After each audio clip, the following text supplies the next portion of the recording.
le Mattino d'Italia au Brésil, mais qui a toujours des postes d'importance grâce à son passé politique et surtout ses liens politiques principalement. Et donc, j'ai fait une parenthèse qui m'a perdu.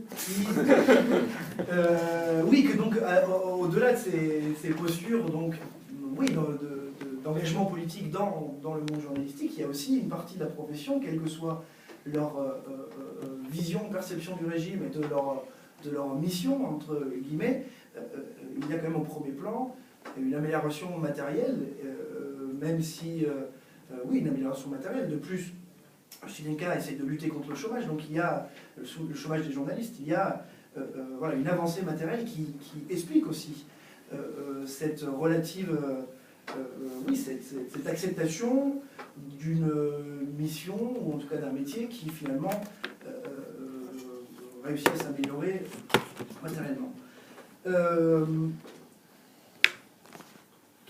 Le point sur la défense de corps que vous avez rapidement évoqué aussi, qui existe au moment de l'épuration après-guerre, elle existe aussi énormément durant l'entre-deux-guerres. On se rend compte que là aussi, on voit des journalistes de rédactions différentes qui vont, alors non seulement dans ce qui peut paraître assez compréhensible, lorsque, notamment après la réouverture des inscriptions au parti en 1932, un certain nombre de journalistes, même la majorité des journalistes, n'ont pas la carte encore, et donc vont faire des demandes. Et on se rend compte que là, il y a dans les garants qui sont les soutiens politiques pour pouvoir avoir la carte, donc de nombreux journalistes, généralement rédacteurs-chefs ou directeurs, vont soutenir d'autres journalistes. Mais on se rend compte qu'ils le font entre journaux, alors que la concurrence entre la Stampa et la Gazzetta del Popolo est quand même extrêmement forte, et que même dans les peu de fois où le régime va, au cours de ces années 30, inquiéter un certain nombre de journalistes, certains, après des rapports de la police politique, vont être renvoyés de rédaction, ou en tout cas suspendus temporairement. On se rend compte qu'il y a une défense de corps extrêmement forte, et c'est important, encore plus ensuite, dans un contexte un peu différent, durant la guerre ou juste avant la guerre, notamment à la Stampa, quand Concetto Pettinato et d'autres sont renvoyés, certains condamnés à mort pour des articles antifascistes. On se rend compte que là aussi il y a un très fort une défense de corps, quel que soit finalement presque l'échiquier politique. Donc c'était important.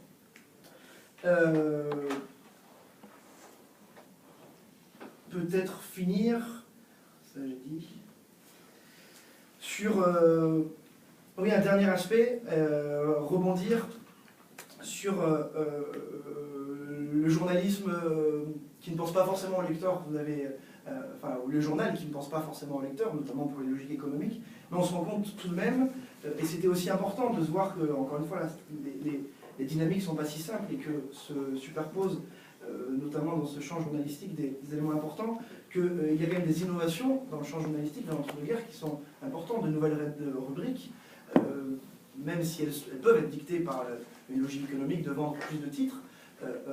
Mauro Forno l'a bien montré, la Gazzetta del Popolo se situe, et notamment voit ses ventes augmenter, puisqu'elle va développer des nouvelles chroniques populaires, sportives, culinaires,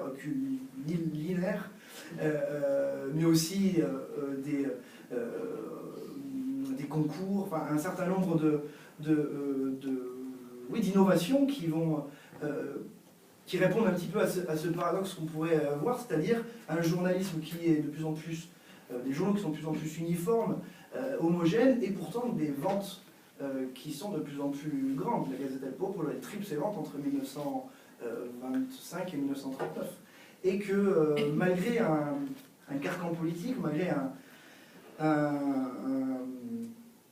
contexte particulier, il y a tout de même non seulement des innovations, et aussi on peut percevoir, on peut continuer à lire certains journalistes.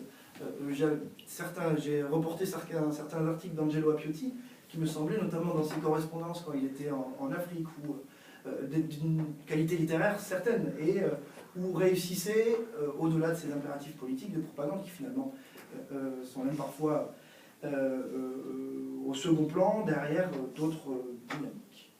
Je ne sais pas si je me suis un peu trop embrouillé à la fin.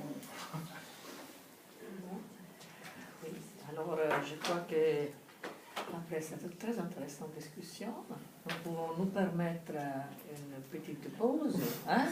10 minutes, ça va? 10 minutes?